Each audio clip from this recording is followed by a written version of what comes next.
Bonjour, dans le cadre du TP2 du cours PRF 711, je vais vous présenter ma problématisation d'une évaluation novatrice. Alors, le sommaire, eh bien, je vais vous expliquer le contexte de la formation, les changements que je souhaite apporter, pourquoi mon choix s'est arrêté sur l'évaluation novatrice que je vais vous présenter, comment elle va se dérouler, l'alignement pédagogique, les avantages et les appuis théoriques, ainsi qu'une conclusion et la médiagraphie. Alors, c'est un cours de marketing pour lequel je vais travailler l'évaluation. Ce cours-là fait partie du programme de sciences humaines et plus spécifiquement du profil comportement humain et interaction sociale. C'est un cours de troisième session qui est en fait le deuxième cours sur 3 du profil en lien avec la gestion des entreprises. L'objectif terminal du cours, c'est d'analyser les enjeux du marketing responsable en entreprise et les impacts de ces enjeux sur la société. Et l'élément de compétence visé, c'est celui d'effectuer l'analyse d'un cas, d'une situation, d'un problème relatif aux réalités humaines étudiées. Les caractéristiques des étudiants de ce programme, que j'ai prises notamment en compte, sont les suivantes. 50% ont des enjeux de stress, d'anxiété, un peu plus que dans les autres programmes. 80% arrivent du secondaire, plus que les autres programmes aussi. 71% ont un niveau de motivation élevé ou très élevé. Ça, c'est un petit peu moins que l'ensemble des programmes collégiaux. Sinon, 25% déclarent avoir des besoins pour développer des méthodes de travail, alors un peu plus que dans les autres programmes. Les apprenants souhaitent développer leur autonomie, leur pensée critique et la communication et trouvent important d'agir comme citoyens responsables et sont concernés par les changements climatiques. Et aussi, un élément de la PEA qui est important de tenir en compte, c'est bien que les travaux d'équipe doivent compter pour un maximum de 25%. Alors, la situation actuelle de mon évaluation, c'est une évaluation sommative, c'est une analyse de cas en équipe de 4 étudiants. Ils vont travailler sur une jeune PME québécoise, donc c'est une situation authentique à ce niveau-là, qui mène à des recommandations stratégiques qu'ils doivent enregistrer sous forme de balado. Les enjeux que je rencontre actuellement, pour l'analyse de cas, ils vont utiliser l'IA générative pour la rédaction. La rédaction, elle n'est pas, dans le fond, elle ne fait pas partie de l'énoncé de compétences comme tel.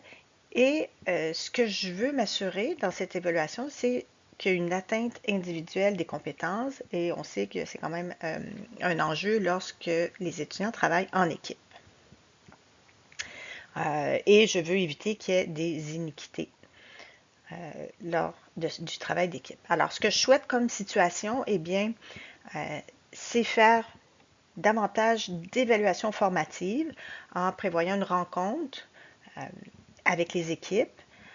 Ensuite, une table ronde pour que les différentes équipes puissent échanger entre eux sous forme d'évaluation formative. Et finalement, la présentation de l'analyse de cas, je souhaite la faire sous forme de gabarit au lieu d'aller vers une rédaction. Et les besoins qui sont spécifiquement à combler en ce qui concerne cette nouvelle évaluation, je reviens avec les méthodes de travail qui sont importantes comme compétences à développer, l'autonomie, la pensée critique, la communication, la responsabilité en tant que citoyen. Alors, le marketing responsable vient vraiment cibler ce besoin-là et aussi, évidemment, les changements climatiques qui sont implicitement reliés au marketing responsable. Alors, voici les aspects novateurs de l'évaluation que j'ai choisi de modifier. Alors, c'est une situation authentique. L'étude de cas est une situation qui permet le transfert des connaissances dans une réalité du milieu des affaires et il y a un niveau taxonomique très élevé, allant de 4 à 6. L'évaluation formative, ça c'est un élément que je veux davantage développer dans ma nouvelle évaluation. Eh bien, c'est crucial, l'apprentissage.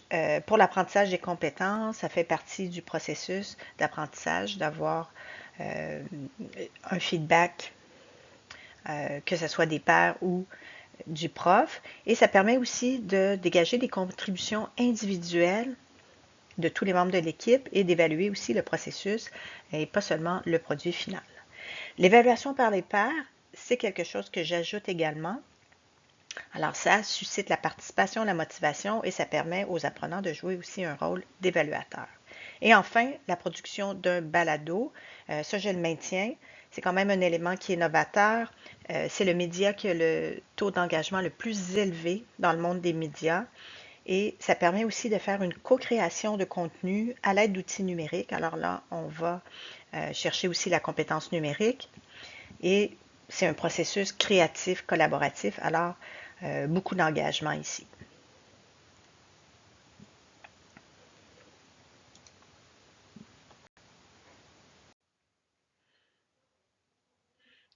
Alors, l'évaluation va se dérouler sur une période de 6 semaines. Elle est en 3 parties. Premièrement, il y a une analyse de l'environnement de l'entreprise qui va avoir été choisie, du cas, une analyse du mix marketing et ensuite la production d'un balado. Et à travers ces étapes-là, eh bien, il va y avoir des périodes de travail d'équipe, des rencontres prévues avec le professeur, des tables rondes comme évaluation formative par les pairs et ensuite un enregistrement au studio de son du Cégep. Alors, on part avec une évaluation formative et dans le courant du processus, eh bien, il y a également l'aspect sommatif qui va être intégré, que je vais pouvoir apprécier par rapport au processus de travail pour chacun des membres de l'équipe. Alors, la nature de la tâche, eh bien, c'est une analyse de cas. C'est une évaluation qui est sommative, bien entendu. La modalité, c'est un travail en équipe, mais qui va être évalué individuellement. Ce que je vais évaluer comme apprentissage, eh bien, c'est le processus ainsi que le résultat. On est dans une période de 6 semaines. La production qui est attendue de la part des apprenants, eh bien, c'est la remise des gabarits et l'enregistrement d'un balado. Sur Léa, les consignes vont être disponibles, vont être présentées. Il y a 7 gabarits de travail qui vont être fournis et il va y avoir aussi une formation du balado. Il va y avoir des formatifs en classe, en soutien aux apprenants. La remise va consister à la remise des gabarits, le script du balado aussi qui va être préparé et l'enregistrement. La grille d'évaluation va être soumise avec les consignes et la rétroaction, eh bien, va se faire durant le processus et aussi à la fin, une rétroaction suite au balado et ensuite une rétroaction écrite. Alors, en ce qui concerne l'alignement pédagogique, eh bien, je suis partie de mes cibles d'apprentissage. J'ai développé les modalités d'apprentissage et celles-ci sont en lien avec les modalités d'évaluation. Alors, les objectifs pédagogiques en lien avec mon évaluation, eh bien, premièrement, c'est d'identifier les variables reliées au marché et au comportement du consommateur. Ça se fait dans la partie 1 du travail. Dans la partie 2 du travail, on est sur le deuxième objectif qui est d'analyser sous différents aspects les stratégies relatives au mix marketing. Et le troisième objectif, c'est d'intégrer le marketing responsable dans les pratiques de l'entreprise. Alors, pour ces cibles d'apprentissage-là, eh bien, j'ai mis de l'avant, dans le fond, le travail en équipe, la table ronde et la création d'un balado.